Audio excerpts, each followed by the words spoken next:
Hello, everyone. Welcome to the Buck and 2MC show. I have sent a text message to Alexis to see if she can make it.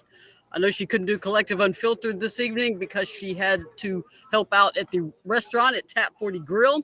So I do not know if she will join us, but I will hang out with you guys for about 30 minutes and we can discuss this game and go over everything. I'll give everybody some time to get in here. Get my box score out. Credence is here. He got to meet Horston and got her autograph. That is awesome, awesome, awesome. Let me find all my different assorted glasses and change out here. Got to do my work glasses now. Boy, Lady Vol fans are, there's some troopers, Lady Vol fans. This team is, y'all don't need a medic during these games. This team keeps this up. That was a fun game to watch. I imagine some Lady Vol fans were about to have a little bit of a coronary issue there at this point. So, it looks like people are rolling in.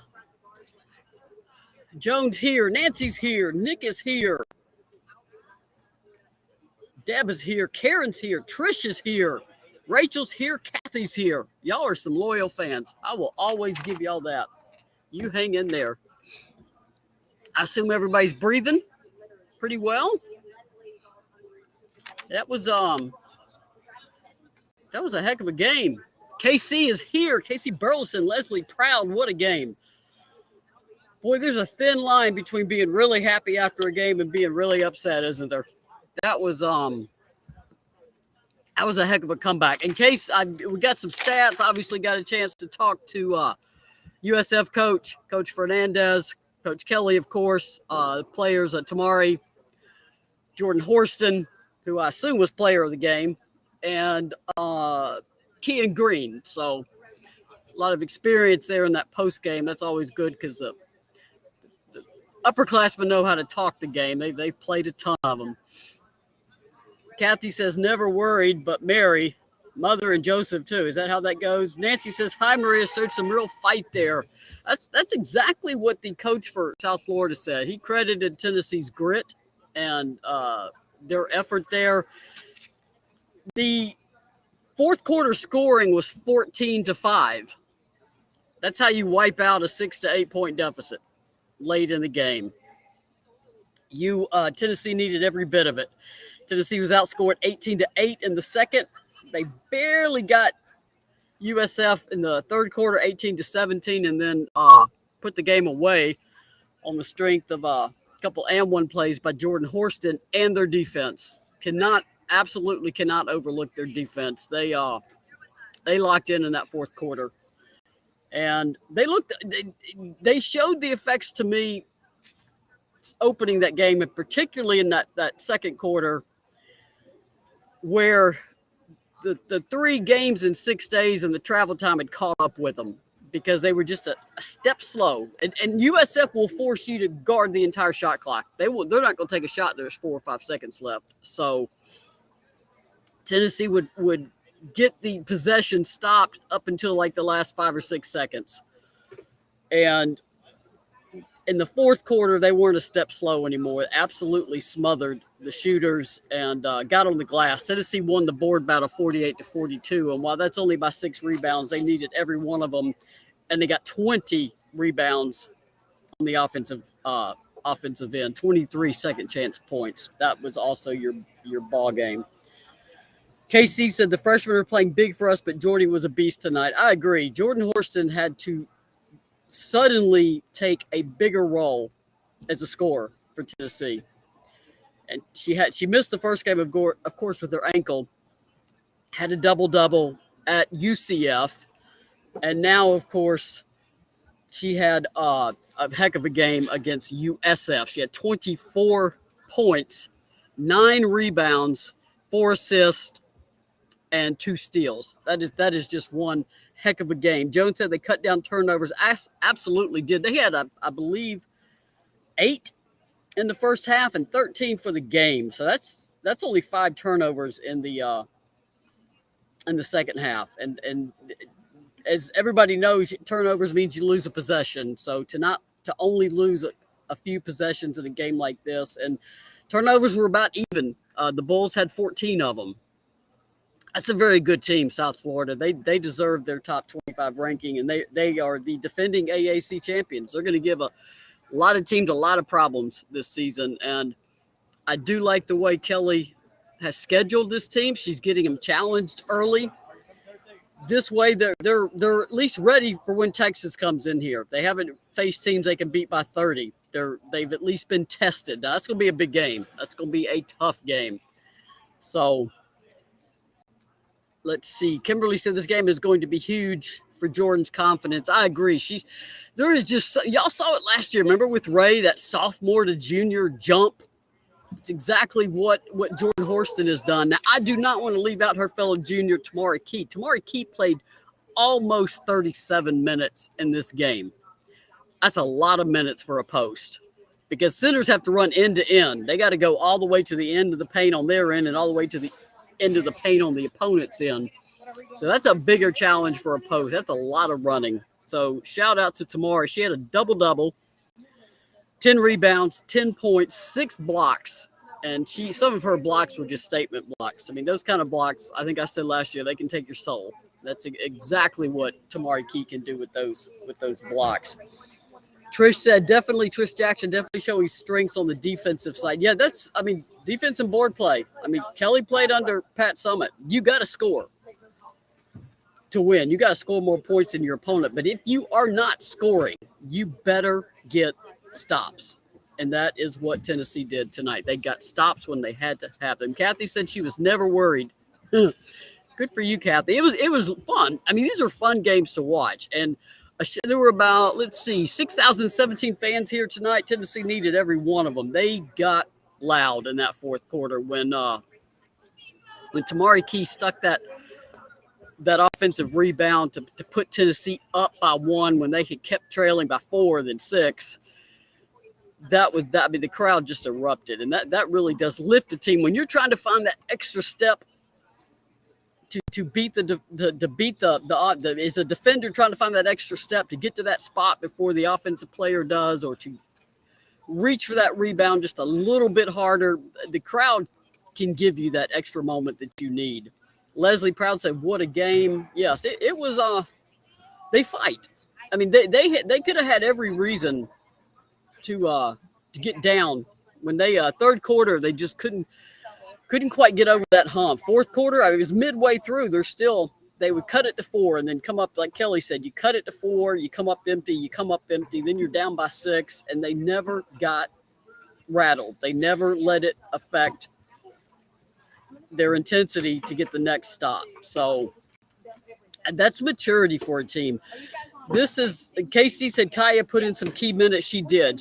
Kaya is aggressive player out there. She had 4 rebounds. She is an aggressive player on the glass. All of these freshmen, when they come in, they go at it. Their box scores may not pop out at you, but they go hard when they are on the floor. They put pressure on the other team, whether it's on defense, on the glass. And that's really all you can ask for your freshmen. Make a difference. Whatever minutes you have out there, make a difference for us. And that's what they're doing. So it was definitely a team win. The coach of USF said that essentially Jordan Horston put the team on her back, and her 2 teammates, Kean Green and Tamari Key, agreed with that assessment. But Jordan credited her teammates. She said we all got this win. So I really can't emphasize enough. That was a gut punch to lose Ray Burrell 18 minutes into the first game of the season.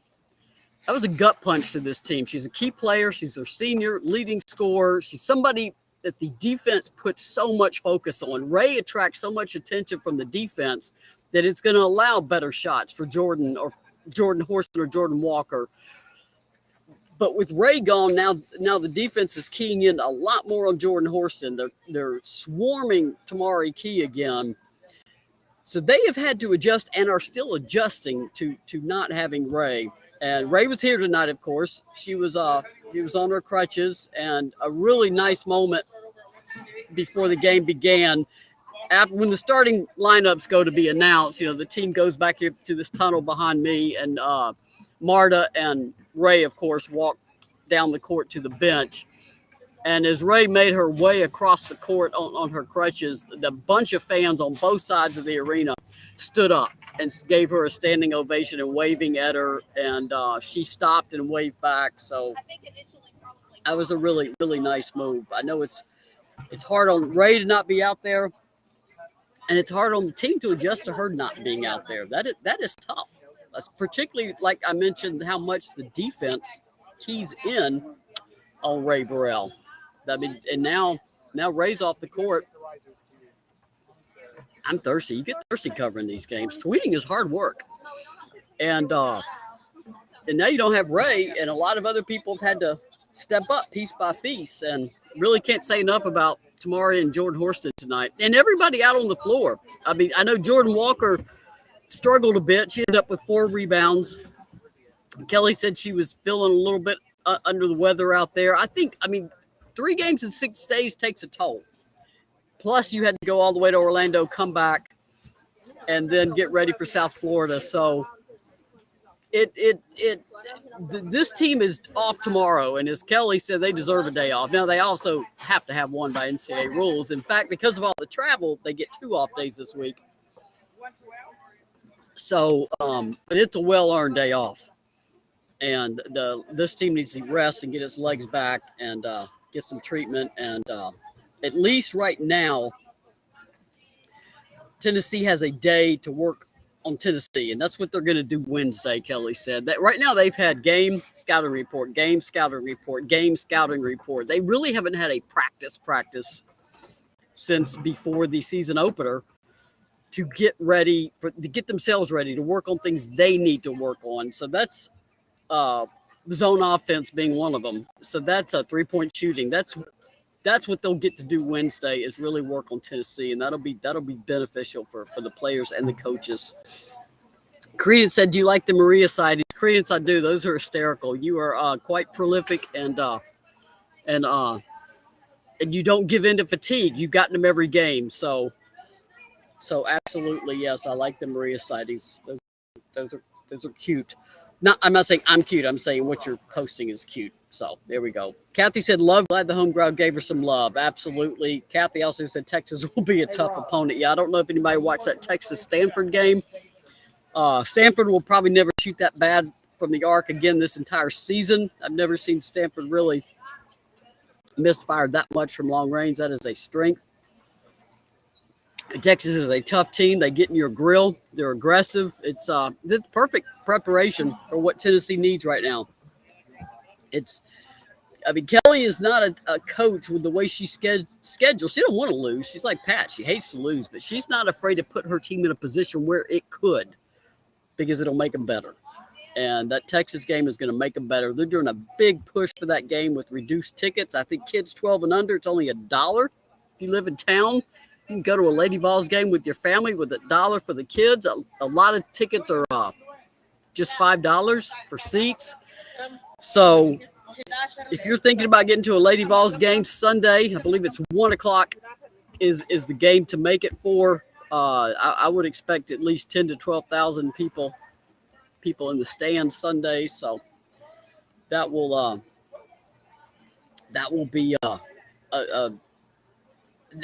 a good crowd, and a home crowd makes a huge difference. I mean, that home crowd in this fourth quarter, they were loud and they were persistent and they were encouraging the team. And literally, a team will feed energy for that crowd when they hear the crowd doing that for them. It inspires a team and lets you find that little extra something you need to get through the game. I'm sorry Alexis can't make it. I don't even know if she could watch the game. I know she would like it. I thought I heard 103. Donna Hairston saying they were pretty loud at 103. Kimberly said, "Do you think we'll reach out to Sailor Poffenbarger? I know we were recruiting her before she committed to UConn."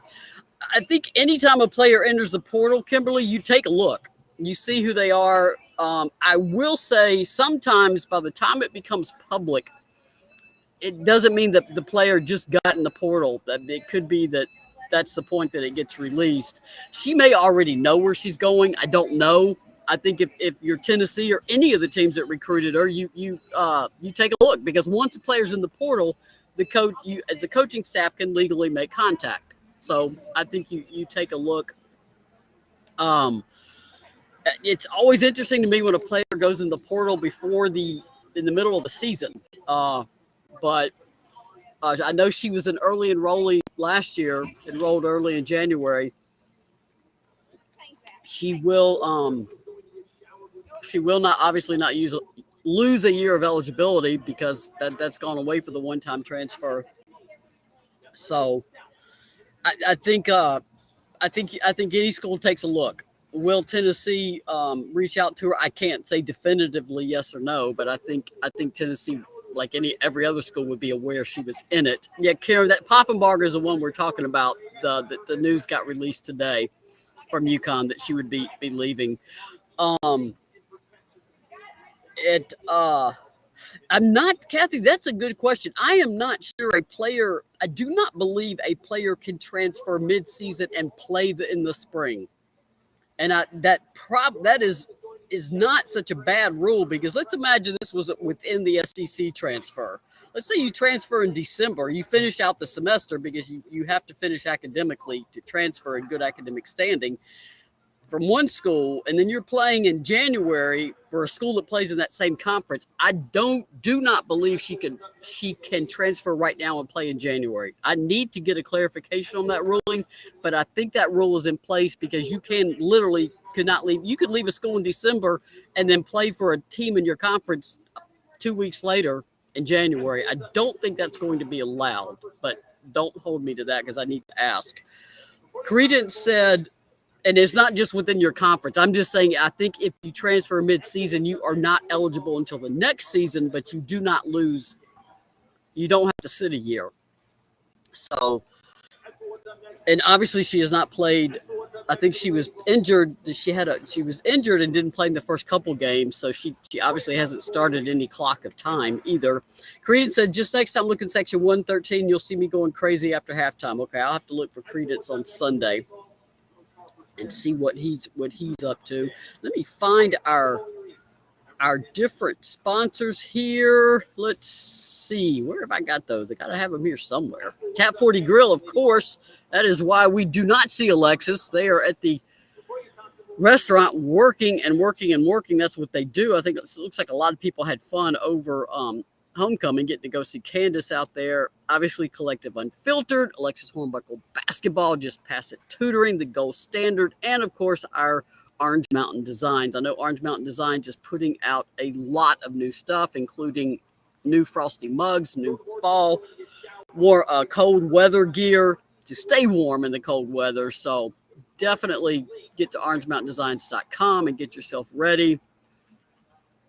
Credence said, I see my section behind you, just noticed you. Yeah, I think you are. You are right behind. You literally are right behind me. Yeah, Credence. There you are. You literally are. If it's not real crazy, walk down at halftime and say hi. Just please have a mask on. That's all I ask. I'll have mine on. So we can say hi at halftime next game. But it's a good win. It's a ranked team. USF is a very good team. Tennessee held them to 49 points. And this is a team that can score and hit threes. If you look at the box score of this game, you go, okay, Tennessee's 0 of 13 from the arc, 4 of 10 from the line. How did they win this game? Well, they did it with defense and rebounding. And while USF was 6 of 9 from the arc in the first half, Kelly was not happy at all. And the player said she was not happy at all and let them know that at halftime. They only made then they were 7 of 13, and then they on a scramble play offensive rebound, they hit that last one to go 7 and then 8. The last one, the 8 of 23 was the final one, and that was, like I said, a scramble play. So they held them to 2 3-pointers in the second half, and that's what Kelly wanted. Kathy says, what's wrong with our 3-point shooting? A lot of that is the loss of Ray. Ray was one of the better 3-point shooters, and when Ray is commanding that much attention because she can hit threes, it leaves other people with wide open threes. Kelly pointed out tonight, we're not getting a lot of wide open shots. And a lot of that is they need time to work on their offense. And that's what Wednesday is going to be. Right now, they've just been preparing for a game, an opponent. When you're preparing for an opponent, you're looking at scouting report film. You're not having a whole lot of chance to run your own stuff. So Jordan can hit threes. Both Jordans can hit threes, just not hitting them right now. I think that's a quirky stat. It's one that can change. So we'll wait and see. I think it'll get better. I think it'll get better as the offense gets better, gets more in flow, because that will give them more open opportunities. If you move the ball a lot and cut without the ball and get to open spots, I mean, you notice UCF, I mean, they hit some with Tennessee in their face. Some they just got wide open. Trish said, is Ray out for the season, or is there a chance she can return? Right now, the official status on Ray is out indefinitely. Now, you could say, well, they haven't said she's out for the season, so that would open the door that there could be a chance. But right now, we just don't know. I do not get the impression this is a short-term situation. Now, how much of a long-term situation it is, I don't know. As in, I mean, she's not going to suddenly be playing Sunday. It's not a situation like that. So I don't know. I do like that they're saying indefinite, because that maybe that leaves a door open, but it's just too bad for Ray. I feel so bad for Ray, particularly with the going to her hometown next week for Thanksgiving. That was supposed to be her big homecoming game. So I feel awful for that young lady. I really do. Rebecca said, yeah, Kelly did her interview with ESPN going to the locker room at the end of the first half in a sing-song voice. We knew the team was going to get it. Yeah, she looked like she had steam coming off the top of her head when that first half ended. I mean, USF was trying to put that game away in that by halftime, and Tennessee had players in foul trouble on the bench. I mean, you're just trying, like Kelly said, we were just trying to get to the end, get to halftime, and get to the locker room and regroup. But Kelly took an issue sometimes with some of the foul calls. She during one timeout, she went out on the court and was just toe to toe with one of them. Kelly will. I don't know if TV always picks up on it, but Kelly will get after those officials. Credence said, I was thinking about coming down there, but you look pretty busy. I am insanely busy during the game. I'm tweeting, I'm taking notes, I'm writing a early take game story that needs to go up on the 247 sports site, the GoVols247.com, immediately after the game ends, trying to answer my tweet messages. Halftime, I take a break. Usually I go get some more water or get rid of or recycle the bottle I had. So Credence, come pop down at halftime on Sunday. That allows me a chance to take a break. It's multitasking. Credence said that's a lot to do. Well, I know it is late. I have got to get a bunch of YouTube interview videos up, and then get myself home, feed my dogs, and write the full game story that y'all can read in the morning, because I think all y'all probably need to go to bed. But yeah, 3 games in 6 days takes a toll on sports writers too. I mean, that's just a lot of pregame and postgame, so I'll look forward to these couple days where nothing's going on. I don't think we'll have a show tomorrow. I'll talk with Alexis with all these shows we're doing postgame, so I can't guarantee you we're going to have a show tomorrow, but I'll say something and let y'all know. And then obviously I'll be back here Sunday for post game with you guys. I like talking to y'all after a game. It's fun for me too.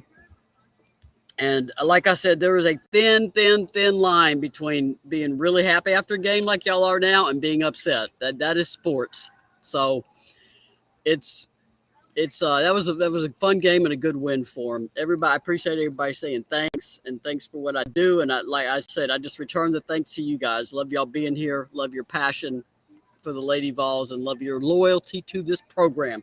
I guarantee you Pat Summitt appreciates it too, from the other dimension that she is at now. So everybody, thanks for coming. Y'all get some rest. I'll get to working, and I will see you guys as soon as we can. Peace from TV.